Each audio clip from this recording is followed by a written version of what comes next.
Ladies and gentlemen, I cannot tell you how long I've been waiting for this interview. I mean, actually, I can tell you this podcast is about 4 or 5 years old. And ever since we started this, I have been critiquing myself. Why have I not had this gentleman who is a brother who has absolutely inspired me both musically and spiritually? And he's going to try to throw all that out the window when I talk to him, but it's true. So I got it out there first. So, Vaughn, V.Keys, Henry, welcome to the Guy and Gig Show. How are you, my friend? Man, I'm good. So good to be here with you, Alan. Thank you, man. Thank you Uh, for having me.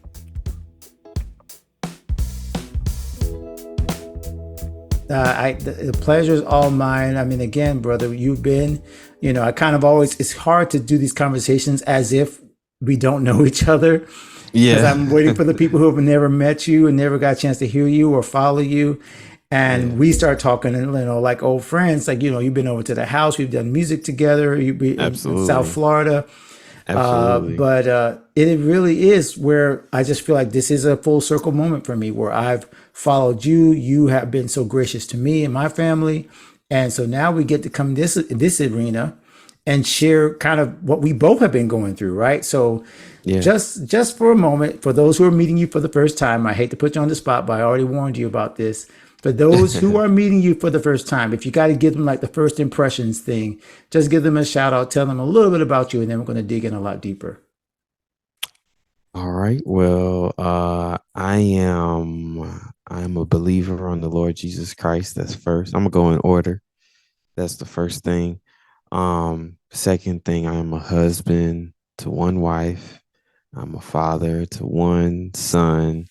Uh, I am I am a musician. I am music. God has placed it in me. It's one of my, before I had my wife, that was my wife. Music was my wife. Come on, that's true. You're So married to the I music. am, yeah, I am, those are like my main focuses in life, and really building uh relationships. I'm a guy that's really about relationships, genuine relationships. So all of my friends, all of my brothers and sisters, even you, Alan, like as a brother, fellow South Floridian, I hold everyone in high esteem and very dear and close to my heart because life is really short. And if the pandemic didn't make that any more clear to us, I don't know what will. So that is who I am and what I'm about. Man, you And said it. You see, and the fact that that humility already is coming out about, you know, the relationships that you just mentioned. Again, it's very hard not to immediately for me and you to jump in to talk about those relationships to this community that's listening to us now, who may not have a community, who may be like, man, I wish I had people that supported me. I wish I had. Number one, they'll probably think about the talent first, and so we're gonna give them like a little bit of both, right? We're gonna tell them about the musical side and why that's a passion, why music was your wife hmm before you met your wife, and now even now as you're married, why you're so passionate and creative. Man, let me just go ahead from the beginning and just tell me and the audience where that passion first came from for music, because you were telling me even when you did one of my live stream shows about coming up, learning about music in school and church, and just what was that first musical memory that grabbed you? That's like, was it were you the Mozart prodigy that like started creating symphonies and doing all this production at like 5 years old, or was it the school Oh man. play where you were playing? I mean, what was it that was the first thing that was like, okay, this is something that I want to do pretty much my whole life? Uh I think I honestly I don't remember a time in my life where music wasn't there. And it wasn't because I had an also musical family.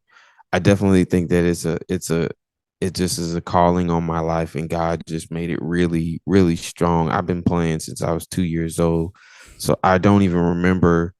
I really honestly don't remember when I first touched the keyboard and said, "Oh man, I love this."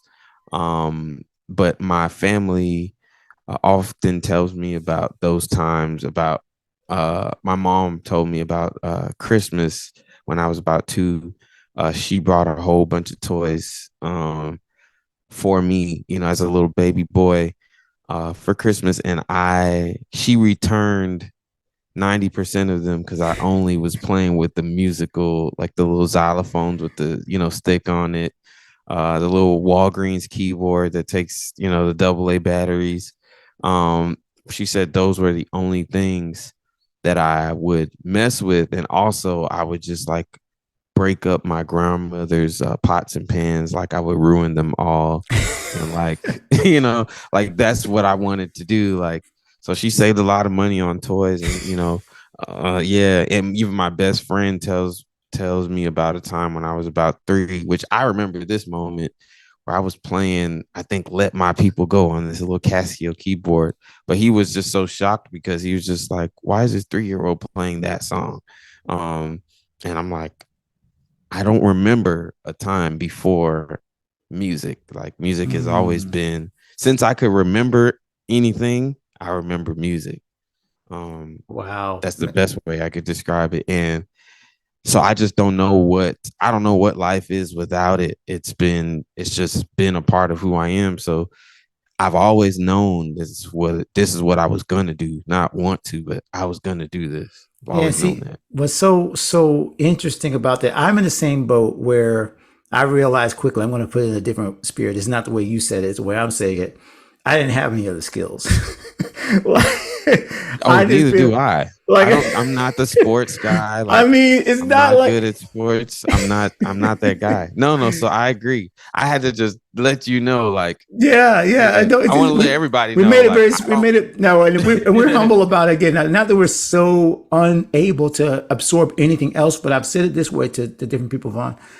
I've said music is the way we relate with the world, and God allows you. I don't think that us as musicians, and we're getting deep already with the question of identity, right?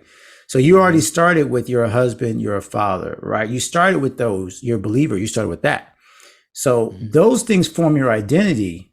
But however, your talent and your ability give you a expression for those things, right? So you start to Hmm. express God's gifting of you. Where now, of course, I can say to the audience, there ain't an instrument I don't think this man could play.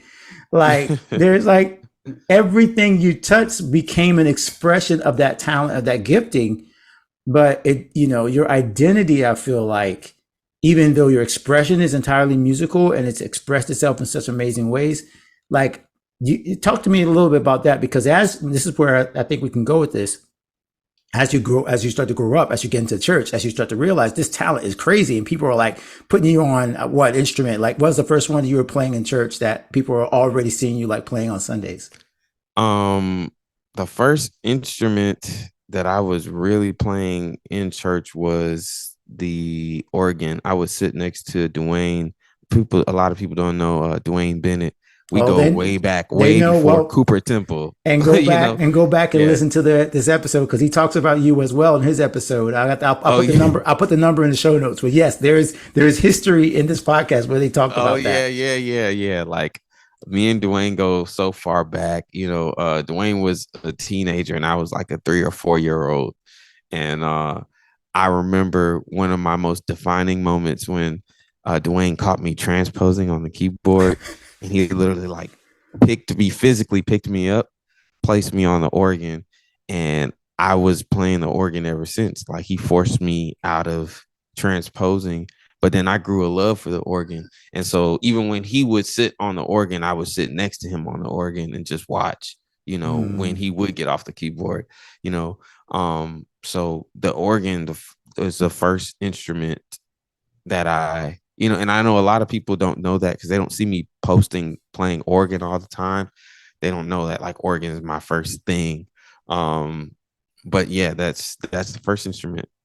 Wow. And so the reason why I went there is because you just talked about Dwayne Bennett, which once again, if they want to listen to different episodes, go back and find our episode with Dwayne. We talk about that a lot in terms of where you came from, your spiritual connection, right? Which clearly was Mm-hmm. already formed because you were starting this in church. And it wasn't just Mm-hmm. about church. It was about actually serving God, worshiping God. It wasn't just, let's just show up and show off for people. Like I know Mm-hmm. your background and your stock in that was always about, not showing off, not just being there Oh yeah. But That going was a back, big thing. That yeah, was a big but thing in that's what our the key about church. the identity. That's why I went back to the identity thing. When you're talented, it can get really hard as you started to realize, oh my gosh, like I want to do this, I want to do this, I want to do this, I could play this. Oh my gosh, I'm learning all this stuff, and people are starting to give you the applause. Was there ever a moment as you were growing up that you started to kind of like wrestle with that? Was it that all you wanted to do? Did you feel any tension of, man, people are kind of like pushing me up? Did you feel anywhere where people were kind of like holding you back because of your talent? Mm. Was there any struggle in identity in terms of being a musician, in terms of your growth? Oh, absolutely. There was struggle all over in multiple ways. There was struggle on the one side, trying to struggle with pride and, not thinking more of myself than I am. Then there was a struggle on the other side of pride where I thought too little of myself. Mm. Um, there's struggle on both ends at different time periods of my life. I definitely have felt um held back at a certain point in my musical career. um while I was in church, when I was younger, I felt, restricted. There was a lot of things that we were able to do. There was a lot of rules that Dwayne, broke, which I always looked up to him for that, because he just broke a lot of rules in the best way. You know what I'm saying? He was anointed to do it. He could really do it and God still be in the room. But then as I started to get older, when Dwayne left, um, things changed. And things changed in the sense that, yes, I was playing, but I don't think the same level of trust was there. And because I was really, really young, and I Mm. think because of that, um, when Dwayne's gone, no one wants to trust the 11-year in the church that I grew up in. Nobody wants to trust the 11-year-old who can play, but he's 11. Like they didn't trust his judgment, even if I could play. It's not that. It's just the mindset of that church. So I was held back in a lot of things as far as like uh what I wanted, and I didn't have an organ at my house. Like church was the only time that I could Mm. really, like, I would get better each week by just playing in church, not necessarily because I had an organ to practice. I had a little keyboard at the house, but I didn't have an organ to actually sit down and practice at. So I felt when I would go for things, it felt like it was like a tug, like, don't play like the world. Oh Don't boy. that was one of the things that was told to me. And I'm so glad that I know God for myself, so that I can know what God has called me to do, and not ever restrict myself to that part of my upbringing. Because if I were to listen to that, I probably wouldn't be on this podcast, because I probably wouldn't have been able to do some of the things that I've been able to do, listening to "Don't Play Like the World." So I was definitely held back. And I had to, like I said, I had to know God for myself. I had a community of young people in my church who did really want to know God for themselves, which was amazing to have. And it allowed us to know that, like, God can still be glorified in the way that we worship Him as young Wow. people on our instruments. You know, Man, so many so people, so many all over the world struggle with that. Don't play, don't sing, don't do this like the world. Creatives. I mean, this is why this platform literally exists, right? Because God made everything beautiful in its own time. Like Ecclesiastes is yes. very clear about that. And that includes the music that we create, that includes the worship, and it includes the music that we learn about. Gospel itself is a combination of spirituals, rhythm and blues, and rock. And it's like we forget that, okay, the very music we play, Thomas Dorsey was almost thrown out of churches, right? Because Thomas Dorsey, when Hmm. he was writing Precious Lord, they said that's too worldly. Like now we see that as like, part of it is in the red book. It's a yeah, exactly, exactly. So I love that you've been honest about that, man. And I want to make sure that you have the chance to kind of explain when you say like the world. let's make sure we pull it the way we know it, not just like the world. Let's talk about those excellence. What Mm, we are learning, why you want to express, why you became such a master at the craft is because you dedicated yourself to learning this stuff. So talk a little bit about just like the influences. Like I'm thinking right now about your commission medley that you did, right? Talk about the yeah, influences and the places, whether it was in church or outside. Talk about where you yes, grabbed and said, hey, because I'm a musical sponge, because I believe in God, but also because I want to be good. Like I want to be good. I don't want to just have this natural talent. So tell me some of the influences, things that you grabbed onto to kind of get you to the point where you were really mastering it. yeah. So, one of the things, I definitely had that moment, like you said, where I was just like, I really want to be good. I have so many. I got to a point in my playing at the end of high school where I was just like, okay, I'm now hearing other things in my head, but I can't get it out. But it's there. Um, and I can't get it out physically. I could play it really slow, but for some reason I can't connect the dots. And I realized, um, you know, that I really needed to. I took a year off, and then I realized that I really needed to, if I wanted to get to the next level that I desired to be at, I really needed to take my craft serious and study other genres other than church, other than and not aren't like not R&B and not hip hop, and there's no knock to those, but those things, most gospel musicians can already play that stuff just because they can play in church. And I was like, I needed to do something that I can't do right now, Mm. you know.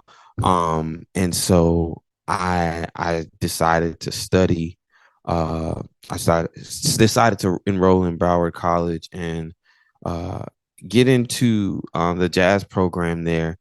And while I was there, um my professor, uh I didn't know that when you go into jazz in college, like you have, most kids who go in there already have a background or something in that. I didn't play in high school. My high school band was not great.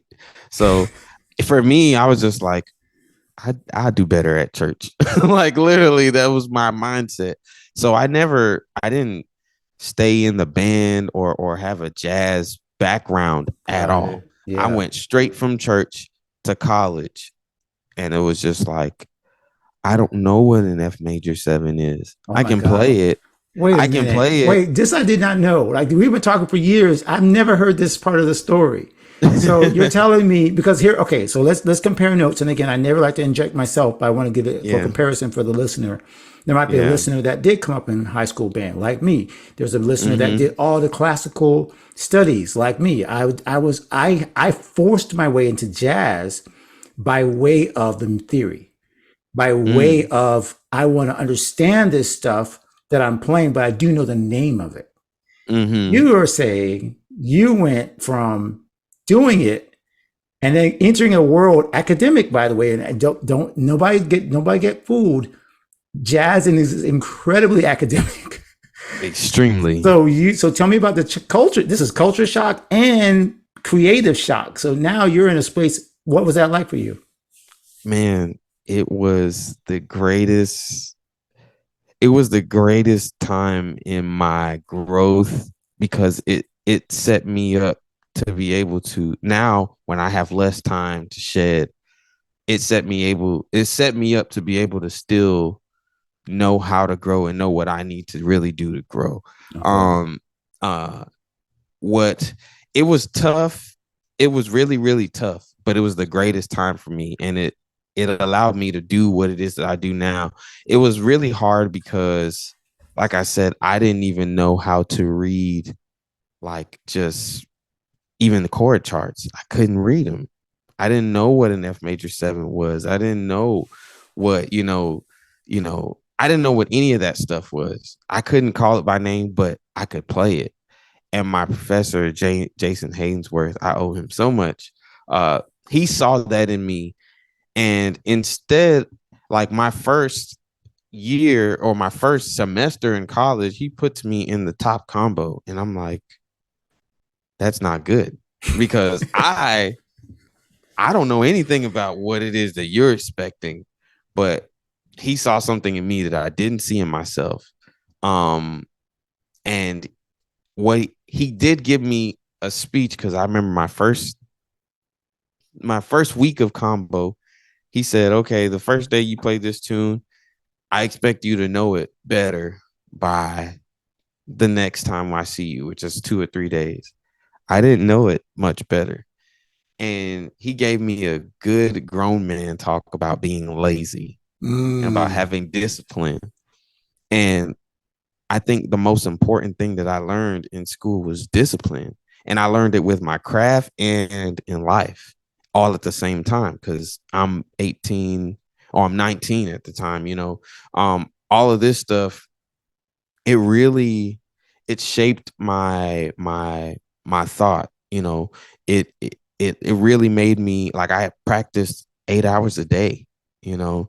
And it was different things. I would practice, you know, uh what I needed to practice for my jazz forums, but then at the same time, I also was learning classical at the same time, like same semester, same week by week. I got a lesson with the classical professor over here, got a lesson with the jazz piano professor, and I got combos with my main professor, and I'm in the big band. Not only that, but I also have school work to do. I got algebra to do. I got this, Right. you know what I'm saying?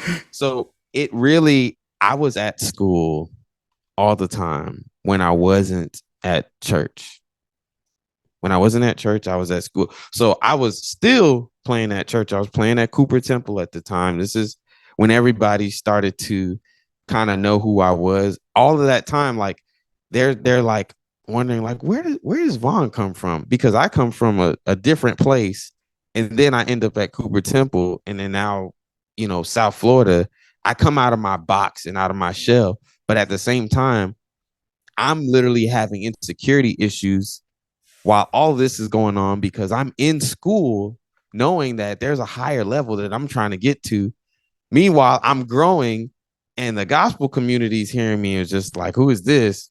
But on this side of it, I'm just like, I don't know who I am. I'm trying to figure Mm. it out. Like I'm literally trying to battle all of these feelings that I'm feeling while at the same time being disciplined with, okay, I really feel like I suck, but I'm about to sit down and practice today. Like I got to. I'm in school for this. I'm getting graded for this. And I need to be disciplined, and I need to wake up. I need to stop being lazy.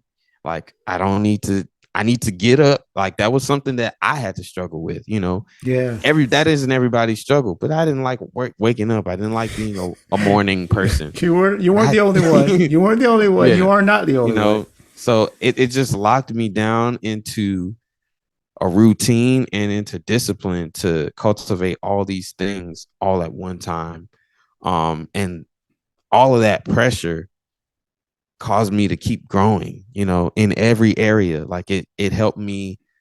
I think the benefit that I saw from it when I started seeing benefits and improvement in my playing and just even in my playing in church, like it made me better. It made me have other ideas because I'm crunching all these different genres of music. And now I'm in church where my real expression is. And now all of that's starting to come out. It's all starting to come out, in Yeah. different ways, but in a way that works in church. And so all of that really helped to shape,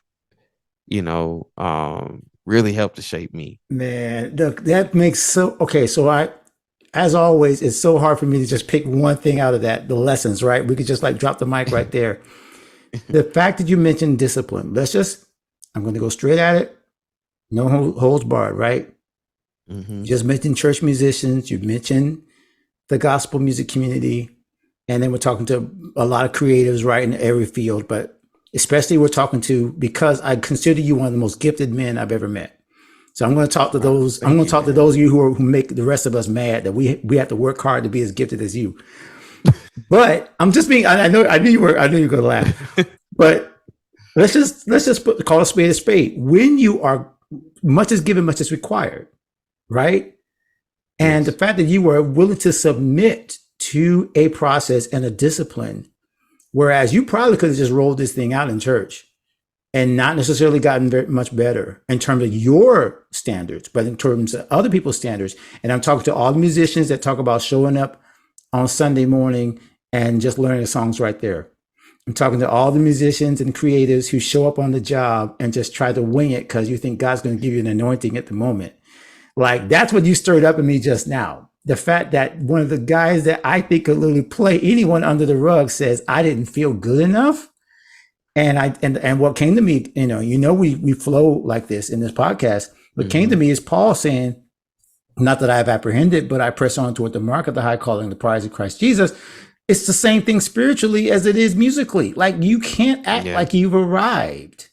The Yeah. minute you act like you've arrived, you've fallen behind. And Absolutely. and I feel like that you saying that again, I mean, we can talk about the accolades and the things that happened after that, but you can't talk about where you got to without talking about the discipline that you showed right there. So I thank you for sharing that. And this leads into my next question, because to me, that's kind of a valley moment when you're kind of questioning yourself in terms of discipline and insecurity. And, so that's kind of like a moment where there was like a little bit of where you have to see yourself planting some seeds. So tell Mm-hmm. me an example of where you saw the fruit of that. Where did you see the discipline, the ability to say, I'm gonna put myself under some conditions to learn from people and be to see the student. Give me an example of a place where you say, wow, thank God I did that, because when this person showed up or this band showed up or this opportunity showed up, I was ready. Just give me an example so people can see why they should, subject themselves to that. Okay, so 2018. So well, let me rewind. 2017, uh the first ground up festival ever happened in Miami, right? Um Roosevelt Collier called me to play with him. Um and after playing with him, Robert Sput Seawright and Nate Worth walks in the building. Robert gets my number and he says, "Hey man, I got this band called Ghost Note. I love your sound and I want you to be a part." And if you know who Sput is, which mostly everybody who's gonna listen to this knows who Sput is. If you know who he is, you know that you have to know a really wide range of music to be able to play with him. So the fact that he was able to hear me and then entrust me to be a part of his band, for about 2 years before I left, um, was a really big thing. And I was just like, man, I really thank God that, you know, I did what I did, because I wouldn't be able to share the stage with bass players like Mono Neon if I didn't have enough to be on the stage with a whole bunch of greats like that. But not only that, but that gig led me to being able to be on the Snarky Puppy gig. And with the Snarky Puppy gig, I was never in the band. I was filling in, but I didn't have a rehearsal. I What? had no rehearsal. And this is Snarky Puppy music.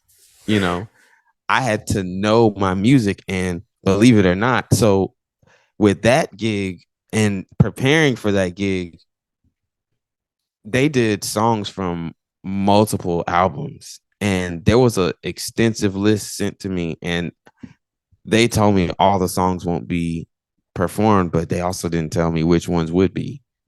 And so I was like, okay, what this led me to do was get back into that place of discipline, of really being able to be on it. So I had to use all of my skills that I learned in school, and all of the things that I learned in church about learning records, because that was a big thing. Like Dwayne was always big on us about learning records. I had to combine those two worlds along with finding my identity in their music, all of that. Mm, I had to be able to do that because people don't want to hear a carbon copy of somebody. I know this. The people may not say it, but people who are hiring you for the first time, they're not wanting a carbon unless they tell you that they're not wanting a carbon copy of whatever it is that they had.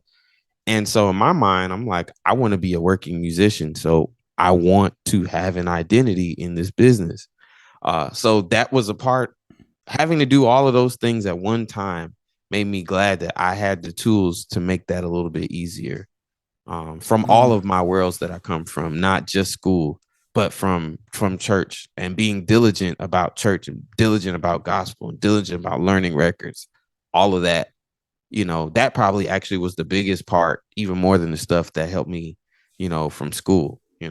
man, look, I you could not say it any better, and it couldn't be any better example of being faithful, right? In a few things, because Mm-hmm. you were ready when God gave you the opportunity for many things, for a huge platform like that, musicians like that, and I want to be careful because I was almost tempted to pivot right away as soon as you started talking about the successes, because in my head, and you and I both know this, a lot of, hopefully we're listening, talking to some young creatives, some young musicians, and I want to be careful that they don't get the stars in their eyes.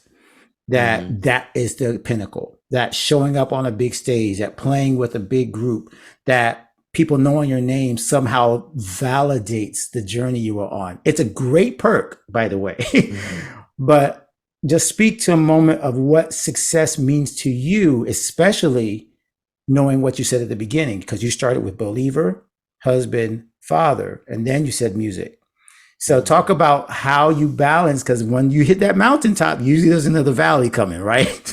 Yeah. So Yeah. talk to some of the people who might say, "Oh, okay, so my job is to be an awesome musician, get picked up, and everybody knows my name, and that equals success for me." And for I know that's not your story, but I just want to make sure that No. you say it out loud. Uh, so success to me is pleasing God. That is ultimately success. If that is not, if you're not doing that, everything else that you do is not successful. And I mean that by the moment you get off that stage, the moment you go through that money that you made, and the moment that people get over you and they're on to the next, you you would have been better off not ever being there than having been there and feel like it's been ripped away. And the only person that can ground you and secure your position, even in your career, musically, in anything, is the Lord Jesus Christ. Because you could get into an accident and your hands can be done. Your Mm, legs can be done if you're a drummer. Like anything can happen. And this is just being real. I'm not trying to be morbid. I'm just being real. Like musicians, we are not impervious to life. It's not just other people who aren't gifted that have issues or that, could possibly have, you know, a tragedy happen in their life. So if it isn't for the Lord sparing you, um, yeah, you won't be successful. So for me, a success equals a consistent, not perfect, but consistent relationship with the Lord. That is success as a man. And especially if you're a musician and you're a husband and a father, success is cultivating your family.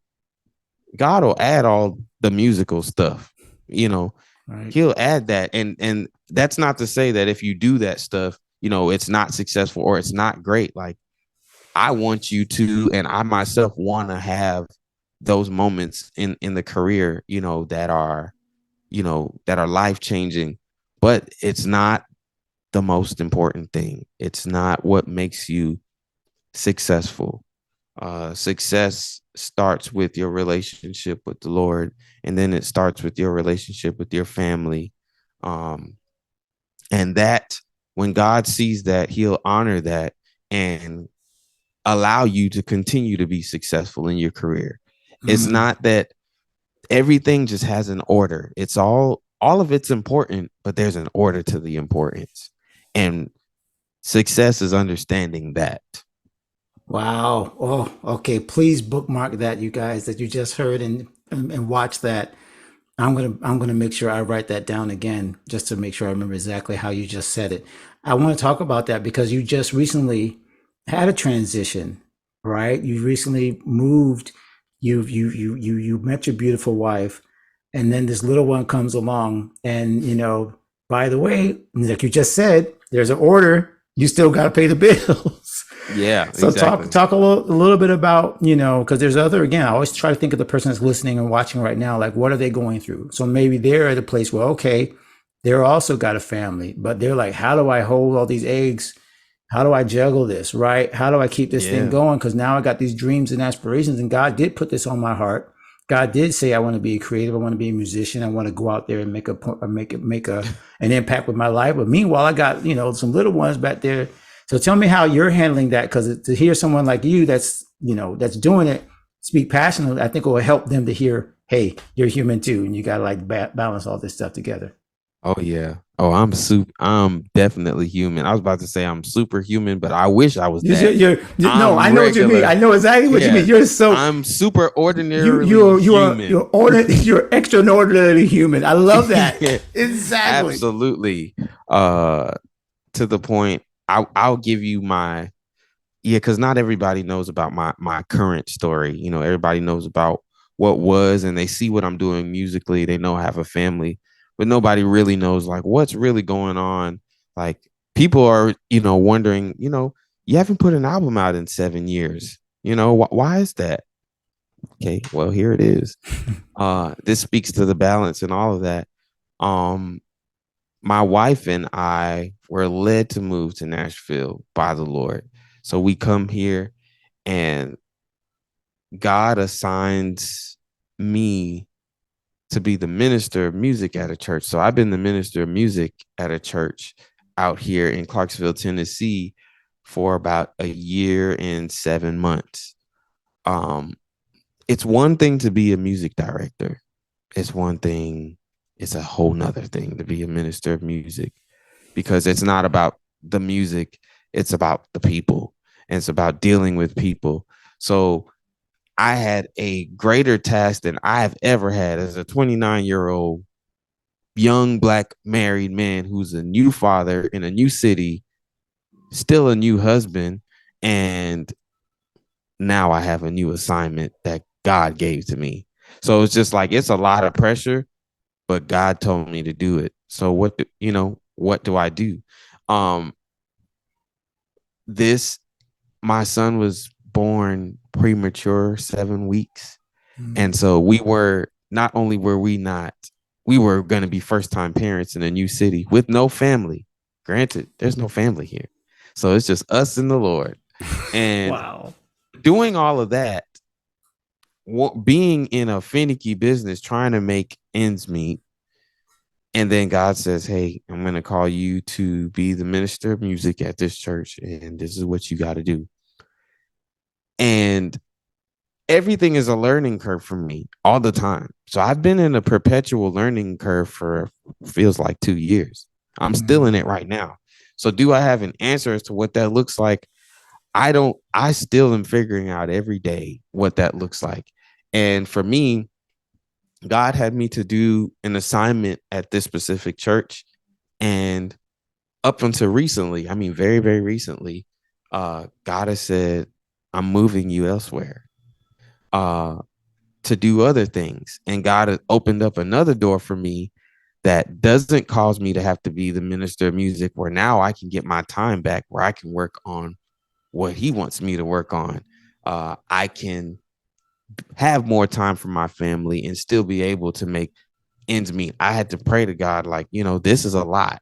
I've been doing this for a year and change, and it's tough on me and it's not working you know Mm. it's affecting my mental health, it's affecting my peace, it's affecting a lot you know um I just didn't have the wherewithal to continue, but God allowed, when I prayed and was honest about that, he said to me that my assignment was up, and he opened up an opportunity that would allow me to be all that I'm supposed to be and all that I want to be and still be at peace.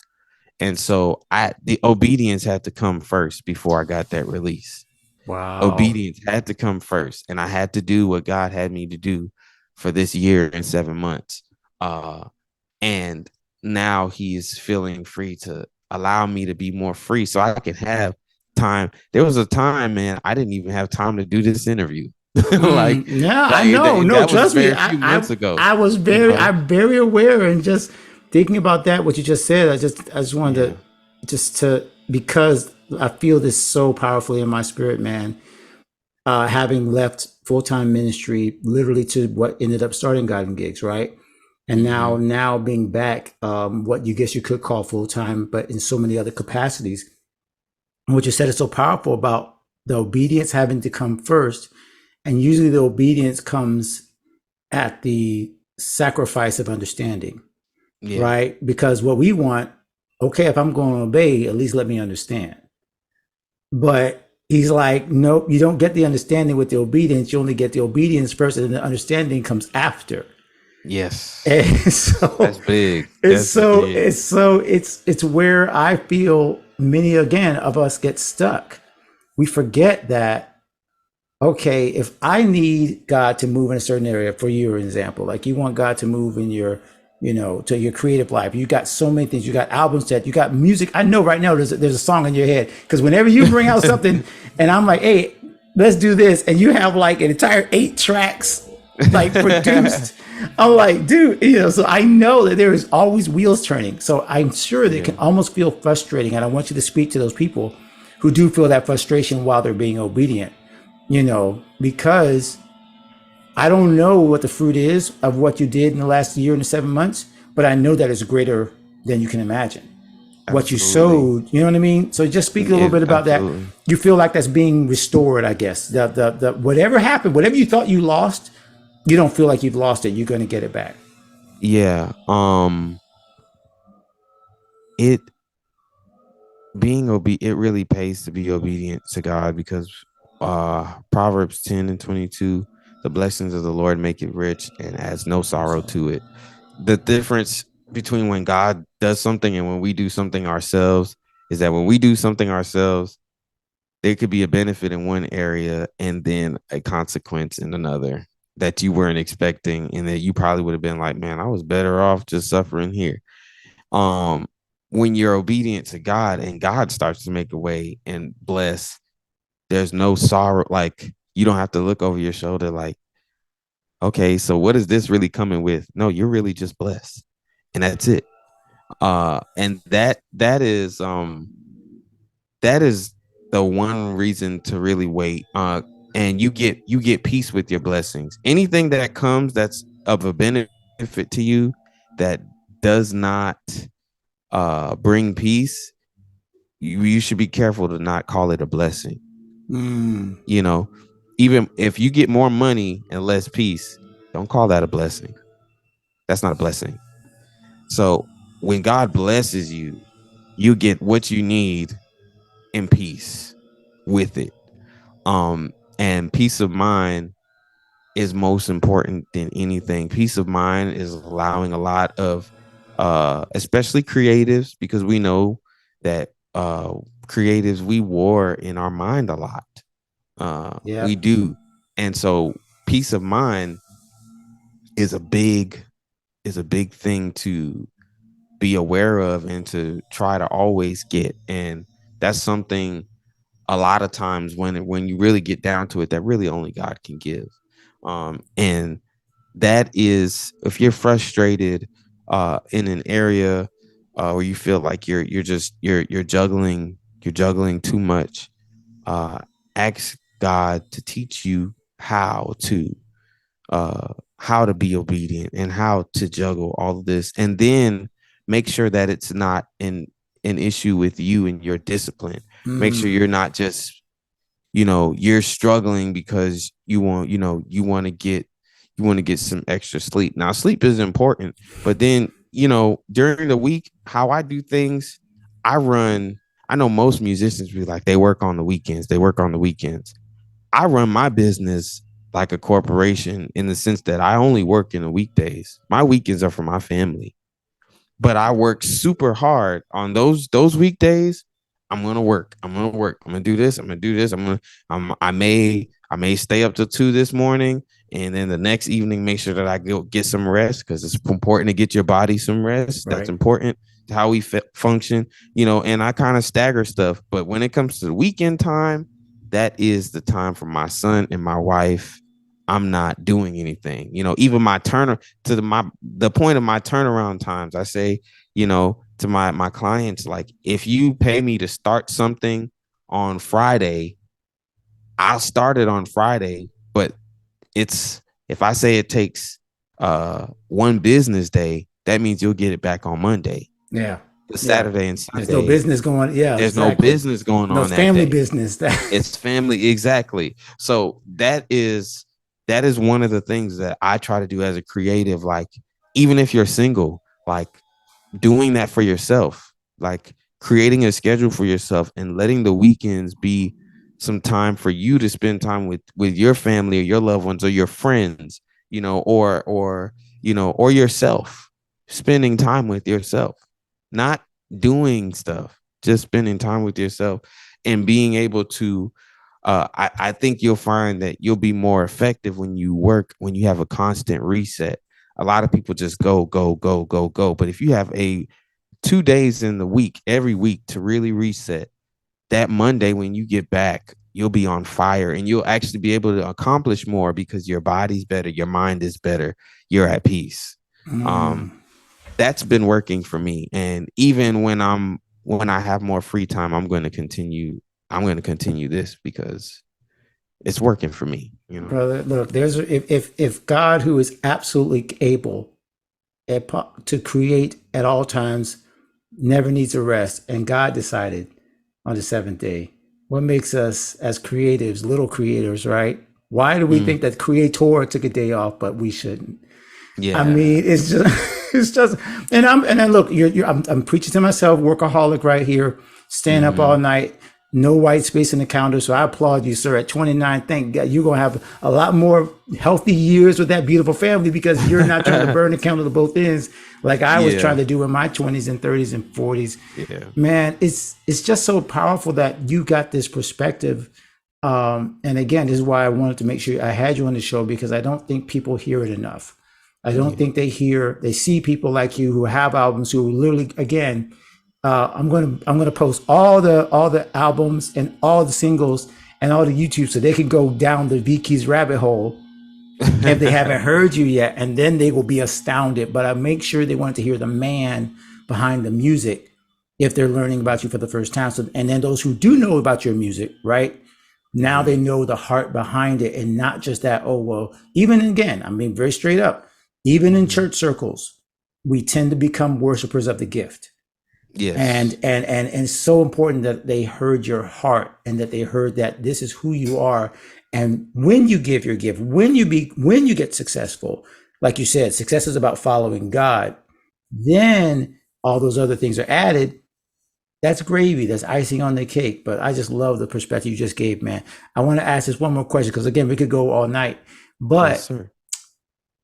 if you could talk to the person that is right now where you were, let's take them back to Broward College. Let's take them back to that insanely talented young man who is yet feeling insecure because they haven't got the position and they won't let him play at church because they're like, you getting too big for your britches, right? And they're feeling that tension that you were feeling. So, what would you say to you that Vaughn back then? Now that you've been, to where you are now, that'll help that young man or that young woman who's in that same position. um, I would say guard your heart from wanting to be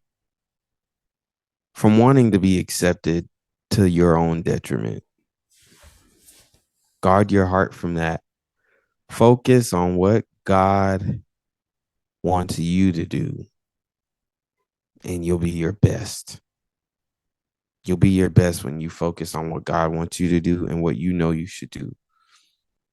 Um, do not do not spend time getting caught up on what people think or what you want people to think. Um, do your best.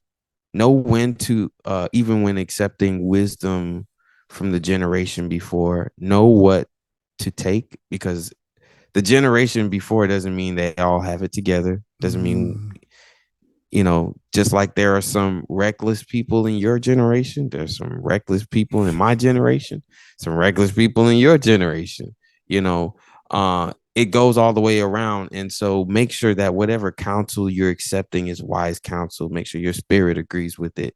And when your spirit agrees with it, you humbly, yes, do accept it and follow the advice, but know when to listen and hear people say things, and what's not good information or what's not good for you, and know when to leave that out of it. Know that you don't have to be, like me when I was studying jazz, looking at the character of a lot of the jazz musicians dying from drug overdose. Like, you don't have to mhm. do that to be amazing. You don't. You don't have to do that to be really good. You can be in Christ and be really, really good still. Like, you can be all of that.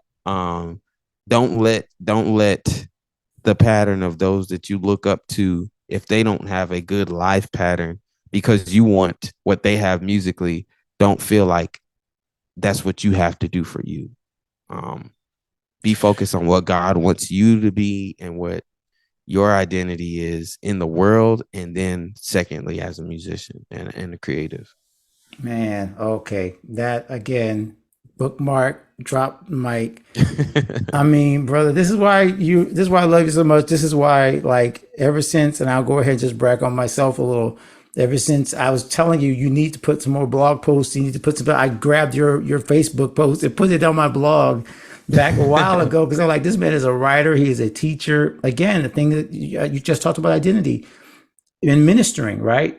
That is serving. You're serving and you're ministering to people, not because you have a title, but because you have a task that God gave you, and Yeah, that's what I feel coming out of your spirit. That's why I love you guys, and I know God is blessing you even there over there in Tennessee, even though you had to jet away yeah. from Miami and leave us behind, but. We're not holding it against you, and you're coming back whenever you Oh can with man. the rest of our family, with all of our Uh, musical family down here. So, brother, tell them quickly if they. I know you're taking a little break on social as of we're recording, but maybe by the time we're off, and by the time they're yeah, listening, they can reach out yeah. to you. So just tell them how they can find you, how they can find your music, and continue to learn from your wisdom and everything you're sharing, bro. Absolutely. Man, if you want to find my music, you can go on Apple Music. You can go on Google Play Store, type in V.Keys, V.Keys. Um, you'll find all of my singles. My first album, Clarity 2016. It's not on Apple Music, but it is on iTunes, available for purchase. So you can, for those who want to go back into the vault, you can do that. But my current singles are a foretaste of things to come. I'm currently aggressively working on finishing my album, circa 2080.